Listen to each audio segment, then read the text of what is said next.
নমস্কার বন্ধুরা, স্বপ্নার মেয়ে রান্নাঘরে তোমাদের আবারও একটা নতুন ভিডিও নিয়ে অনেক অনেক স্বাগত। আশা করি তোমরা সবাই ভালো আছো, আমিও অনেকটাই ভালো আছি। আজকে নিয়েছি বাঁশকুড়ুল, যেই খাবারটা আমাদের ত্রিপুরীদের খুব বিশেষ একটা খাবার বলা যেতে পারে। তো ত্রিপুরীদের থেকে কিন্তু আমরাও একটু একটু করে শিখে নিচ্ছি। তাই আজকে নিয়ে আসলাম বাঁশের কোড়ুল। আজকে আমি রান্না করব বাঁশকুড়ুল দিয়ে মাংস তরকারি, মানে চিকেনের রেসিপি। তো চলো দেরি না করে রান্না বান্নার কাজকর্ম শুরু করা যাক। তোমাদের কিন্তু ভিডিওটা স্কিপ না করে দেখতেই হবে। প্রথমেই আমি বাঁশের কোড়ুলগুলোকে ছোট ছোট টুকরো টুকরো করে কুচিয়ে কুচিয়ে কিন্তু কাটা শুরু করে দিলাম। অনেকেই বলে বাঁশের কোড়ুল নাকি সেদ্ধ হতে অনেকটা টাইম লাগে, যার কারণে আমি যতটুকু পারলাম ততটুকু কিন্তু কুচানো করে নিয়েছি। আর দেখো, আমি এখানে 3-4টে কোড়ুল নিয়েছি, বাকিগুলো আমি রেখে দিলাম। সবগুলো আমি আজকে তরকারিতে দিলাম না। তো দেখো, কোড়ুলটাকে কাটাকুটি করার পর নিয়ে নিয়েছি চিকেনগুলো। তো এখন আমি সর্বপ্রথম কাজ যেটা হচ্ছে, চিকেনগুলোকে ভালো করে ধুয়ে নেব। তো ধুয়ে নেওয়ার আগে আজকে যেটা দিয়ে আমি রান্না করব সেটা হচ্ছে বাঁশকুড়ুল। আর বাঁশকুড়ুলটাকে ভালো করে আগে ধুয়ে নিয়েছি, কারণ বাঁশকুড়ুলটাকে কিন্তু আমি একটু মাংসর মধ্যে একটু সেদ্ধ করে দেব। তাই চুলায় আগুনটা ধরিয়ে একটা ভাঙ্গা ভুঙ্গা কড়াই চুলাতে বসিয়ে দিয়েছি। আর ওই কড়াইয়ের মধ্যে দিয়ে দিয়েছি অল্প একটু জলে এখন আমি দিয়ে দিলাম বাঁশের কোড়ুলগুলো। তার মধ্যে অল্প একটু লবণও দিয়ে দিলাম, কারণ একটু তাড়াতাড়ি সেদ্ধ হওয়ার জন্য। তো দেখো, প্রায় 10 থেকে 15 মিনিট ধরে কিন্তু আমি এরকমভাবেই বাঁশের কোড়ুলটাকে ভালোভাবে সেদ্ধ করে নিচ্ছি। এদিকে কোড়ুলটা সেদ্ধ হতে হতে আমি এদিকে চিকেনটাও ভালো করে ফ্রেশ করে ধুয়ে নিয়ে এসেছি। তো চিকেনটা ধোয়া হতে হতে এদিকে কিন্তু বাঁশের কোড়ুলটাও সেদ্ধ হয়ে গেছে।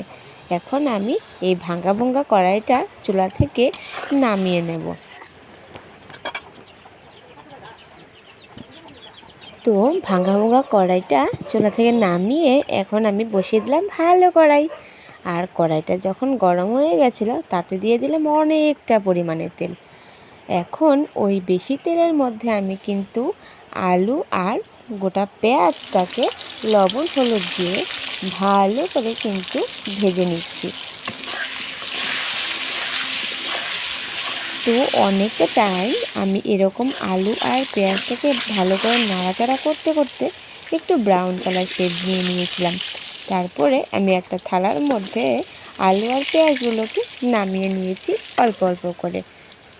তো আলু আর পেঁয়াজগুলো নামানোর পর কিন্তু তোমরা দেখতেই পাচ্ছ আমার কড়াইতে অনেকটা তেল ছিল। ওই তেলের মধ্যে আমি দিয়ে দিলাম 2-3টে তেজপাতা, কয়েকটা এলাচ আর দারচিনি, আর দিয়ে দিলাম অনেকটা পরিমাণে পেঁয়াজ কুচি। এখন আমি পেঁয়াজটাকে নাড়াচাড়া করে যতক্ষণ লাগে আমি কিন্তু পেঁয়াজটাকে একটু লাল লাল করে ভেজে নিচ্ছি।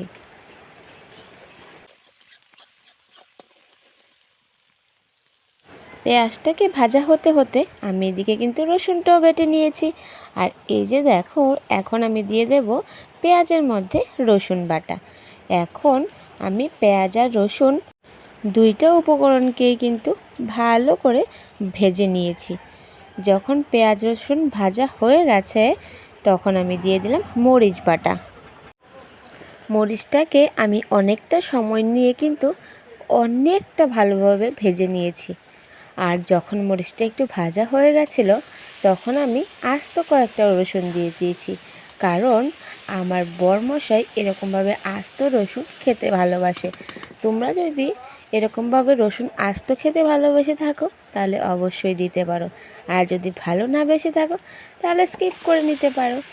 তো সবগুলো মশলাকে ভালো করে কষিয়ে এখন আমি কড়াইয়ের মধ্যে দিয়ে দিয়েছি চিকেনগুলো। চিকেনের উপর দিয়ে দিলাম পরিমাণ মতো লবণ আর হলুদ। এখন অনেকটা টাইম কিন্তু নাড়াচাড়া করে সবগুলো মাংসের টুকরোর মধ্যে আমি যতটুকু পেরেছি ভালো করে নাড়াচাড়া করে লবণ হলুদ ভালো করে মিশিয়ে দিয়েছি।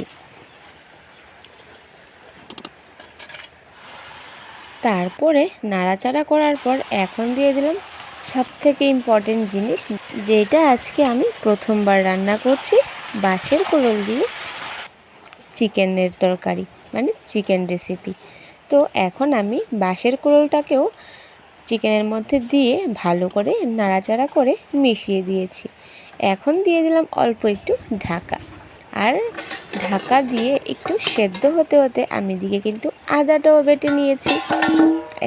এখন ঢাকাটা তুলে আমি দিয়ে দিলাম আদা বাটা।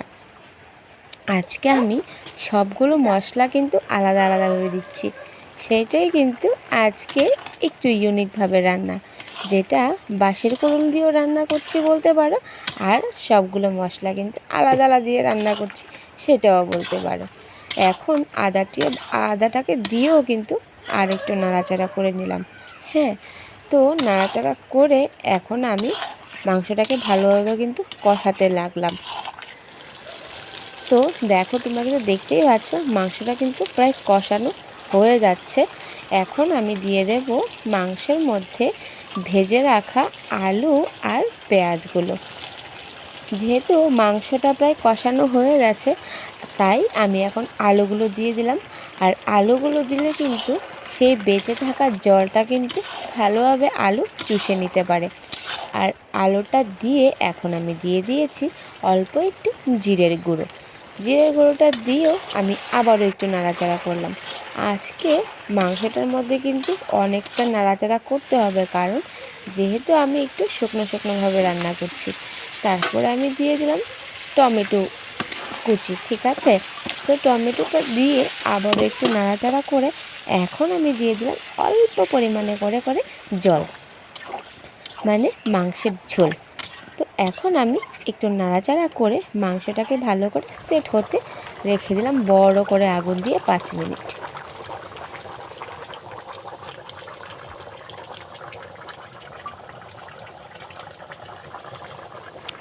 মাংসটা কিন্তু অনেকটা টাইম সেদ্ধ করার পর ঝোলটাও কিন্তু প্রায় সেদ্ধ হয়ে গেছে। এখন আমি গরম মশলা বাটা, মানে এলাচ আর দারচিনি বাটা দিয়ে ভালো করে নাড়াচাড়া করে নিলাম।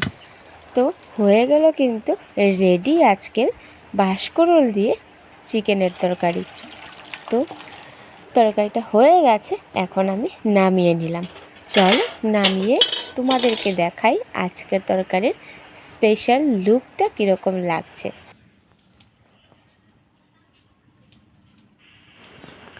ওহ, জাস্ট দারুণ! আমার কাছে এরকম লাল তরকারি ভীষণই ভালো লাগে। তোমাদের কার কার কাছে এরকম চিকেন তরকারি, মানে চিকেন রেসিপি লাল ভাল লাগে অবশ্যই জানিও। তো চলো আজকের জন্য এখানেই টাটা।